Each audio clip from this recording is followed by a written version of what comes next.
Let me talk to the people of faith out there whose go-to line is forgiveness. Hey everybody, it's Joe. Today I'm going to talk about forgiveness, which for the longest time was my least favorite subject. All of my sexual abuses happened within the church. My whole world was the church at the time that it happened, and I started telling people about it. As I told people, the most common response was, Jordan, you need to forgive him. One of my least favorite reactions was when I told a friend of mine what had happened. He told me, Jordan, you need to pray right now that God would richly bless your rapist's life, that his cup would runneth over with amazing things, and you need to forgive him right now because that's what Jesus wants you to do. I do not think this friend's intentions were to harm me.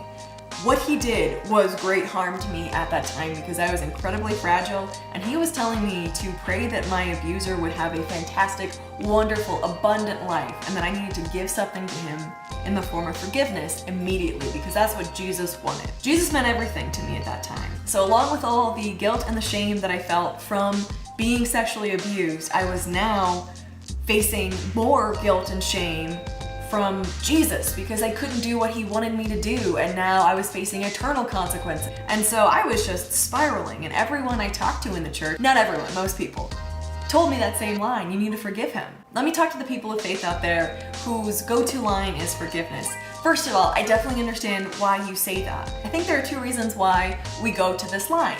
First is that there are commandments in the Bible about forgiveness. And the second is that we honestly believe it is the best thing for the person to forgive. I believe that those things are both true. I truly believe in forgiveness. I think it does amazing things for any person. So I get why people in the church push it on victims of crimes immediately, like, this is what you need to do, this is what Jesus says to do, and it's also what's best for you, so forgive them right now. The problem with that is that you are asking someone who has had so much taken from them to then give more over to this person who has done all of the taking. The Bible doesn't give a time frame on forgiveness. It says that we should forgive as God forgave us. It doesn't say we have to forgive this instant.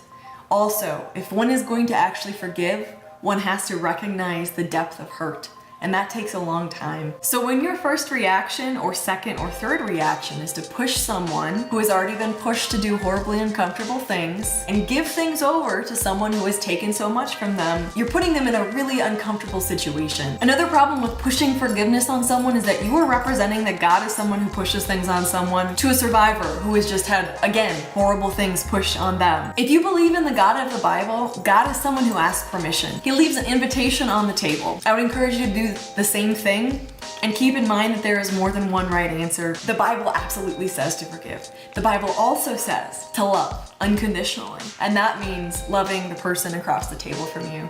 That means listening to them. That means putting your agenda aside and saying, I believe you.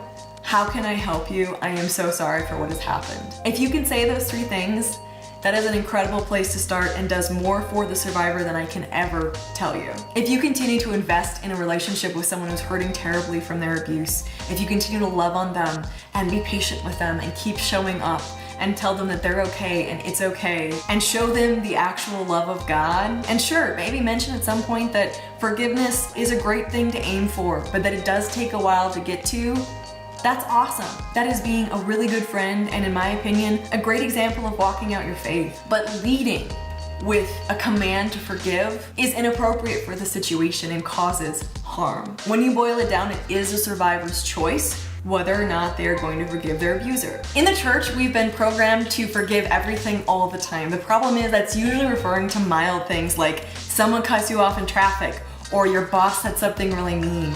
When we're talking about soul level injuries, it takes time, sometimes decades. So if you want to have that forgiveness conversation with someone, I would recommend by starting asking, is it even something you're interested in? Do you believe that forgiveness is something that you want to work towards at this point in your life? How do you feel about that? What are your thoughts? And then listen. Listen to their concerns, listen why they're scared of it, or why they're for it, or why they're working towards it, or why they don't want to. And be there. And if they're closed down to it, okay, that's all right. It's not your job to force them to forgive people. The people who immediately went to the forgiveness line when I told my story were people who weren't safe to talk to about what I was going through because they made it clear to me that they weren't listening to what I had to say. They were listening to instruct me on what to do, which is not what I needed. I needed people to hear me and to see me. So the people who heard me and were there were the people who were there when I was ready to think about forgiveness, when I was ready to ask questions. Be that person for your friend. Just be there. Listen, believe them, and stay around. Thank you guys so much for watching. If you don't know me, my name is Jo Beckwith. I'm the host of a YouTube channel. You can find me by searching Jo Beckwith Life After Sexual Assault on YouTube or Facebook, and I look forward to seeing you next time. Please take care of yourself until then, and I'm here if you have any comments or questions.